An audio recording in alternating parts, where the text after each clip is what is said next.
Welcome back. You're watching The Money Show, and it's time to get our mutual fund portfolio queries answered. Today I have with me Nisreen Mamaji, CFP, MoneyWorks Financial Services. And Nisreen, good evening. Welcome to the show.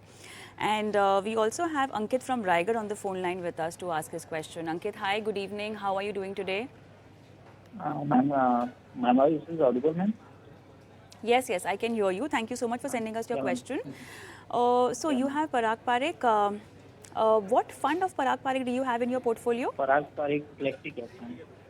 Flexi Cap, Kotak Emerging Equity, Motilal Oswal Mid Cap, Nippon Small Cap. You also have Tata Capital and UTI Nifty 50. Is that right? Yes, ma'am. Okay. And you want to build a corpus of 3 crores in 20 years' time. Yeah. What's the total monthly SIP amount that's going in every month? Actually, right now it's 15,500, ma'am. 15,500. Okay. Yeah, I can also do step up SIP also after 1 year. Sure. Okay. So let's get a take from Nisreen. Nisreen, how are the funds and how much he ideally needs to invest to have a corpus of 3 crores in 20 years? What will be the investment amount for him? So basically, Ankit, what you can be doing is, I like your, all the fund selections that you have. You have Parag Parekh and you have Kotak Emerging Equity. Totally, you're investing about 15,500. Now, if you continue with the same amount after 20 years at about 13% compounded annualized growth rate, you will have in your account about 1.5 crores. Now, you are basically looking at a 3 crore portfolio. That's what your aim is. So every year you should be doing a 10% step up.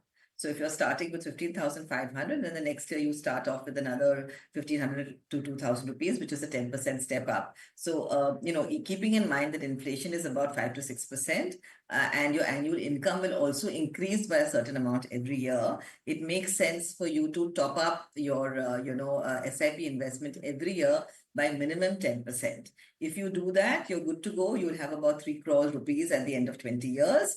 And definitely, you will meet your expected corpus and maturity value. So keep in mind that if you don't change it, you will only get about half of your expected goal, which is 1.5 crores. But if you manage to do a 10% step up every year in your SIP, beginning 15,500 rupees for the next 20 years, you will certainly make your goal expectation, provided that the returns that you get is about 12% CAGR, which is compounded annualized growth rate. So all the very best, Ankit, and I hope that your portfolio does very well. All the best, Ankit. We move on and we have Padma Karti on the phone line with us. Hi, good evening. You're calling from? Good evening, ma'am. I am from Tamil Nadu, Salem. I want to invest 15 to 20,000 per month for the next 5 years for my son's studies. Can you suggest me some funds? Sure. You want to accumulate 15 lakhs corpus, right, in 5 years? Yes, ma'am. Are you comfortable investing more than 10 to 15,000 per month? Yes, ma'am. Yes. Okay. Sure. Nisreen, so 5 years is a tricky time frame, She cannot be taking a lot of risk and the goal is also child education. So, what's going to be your recommendation? 15 lakh corpus. So I think that you can, in order to, because we will keep your risk tolerance as about, moderate, not too conservative, not too aggressive, because obviously, you need to make some money also.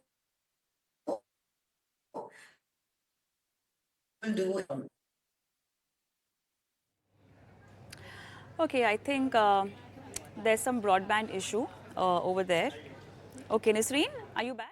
Yes. Can you hear me? Yeah, I can. Please continue. Yeah. So you can invest, in the Balance Advantage Fund, in Nippon India Large Cap Fund, and Franklin India Flexi Cap Fund. So those are the 3 funds that you can definitely invest in. We're trying to keep your, risk tolerance a little more conservative and not too aggressive, because you have only a 5-year aim left. So these are the 3 funds that you can invest in, and at about 13% compounded annualized growth rate, you should be able to make your returns. So I'll repeat the fund names. It's HDFC Balance Advantage Fund, Nippon India Large Cap Fund, and Franklin India Flexi Cap Fund. So we are trying to keep your risk tolerance a bit on the lower side, and as well as hoping to make your returns. Okay, all the best, Padma Karti. And let's move on and let's take Santu Mundal's question. Nisreen, he says that he doesn't want to do tax harvesting beyond rupees 1.25 lakh as capital gain from equity mutual fund in a financial year. So he's asking you to how to calculate it before redemption. And is there any website or calculator where he can take that help from? Sure. So there are various sites where you can, upload your current investments. So one of them is moneycontrol.com, where you can upload your current investments and it will show you your current value as well as, your cost value. So you will be able to see exactly what is your capital gains, what is the profit and loss. Now, what you need to do is redeem. If you want to redeem only the, capital gains part, you will have to do a calculation to see how many units you need to redeem every year. So obviously your cost price will be units is a factor of your cost price and your capital gains. And that will be clearly visible on a lot of these sites, which will show you cost value and current value. So you do a backward costing and you make sure that your capital gains component doesn't go beyond 1.25 lakhs a year, so that you can avail of the long-term capital gains of 1,25,000 per year. So one of the examples I can give you is moneycontrol.com, and you can put in your current folio details, and it will be visible to you every day. Sure. All right, let's move on. Let's take Akhil's question, and he wants your help in investment as far as mutual funds is concerned. And he's a beginner actually, so his first investment in mutual funds. We have no idea about what's the time horizon and what's the amount that he's looking at, but yeah, we can help him with all of that. Okay, so Akhil, it's very interesting that you have started your investment journey, and the question is very relevant to a lot of viewers. So what you should be doing typically is first starting with your investment goals. Okay, so what are my investment goals? What am I saving for? So your current age, and then you calculate the tenure towards a particular goal. So if you could be investing for a longer term goal like a retirement or an education plan for your family, children, or maybe even for yourself, or for marriage, yourself or your children, or maybe a big ticket purchase like a house. You're planning to put down the down payment or the earnest money or the initial corpus for a home purchase. So you need to know first and foremost what are the goals and what is the time limit that you have per goal. Okay, so that's the first way of starting the investment journey. Then your second part is, of course, you understand what are the options available. So we will have equity mutual funds, we have debt mutual funds, we have hybrid mutual funds. So there's a whole, basket of instruments available to you for your investments. Now, equity funds are typically, high return, high risk, but you should keep ample time for such an investment because there will be a lot of volatility during the longer, short term. Sure. All right, so my time is actually up. We do have a lot of other questions, but then time is up for the show today. Thank you so much for taking time out and helping our viewers with their financial portfolio queries.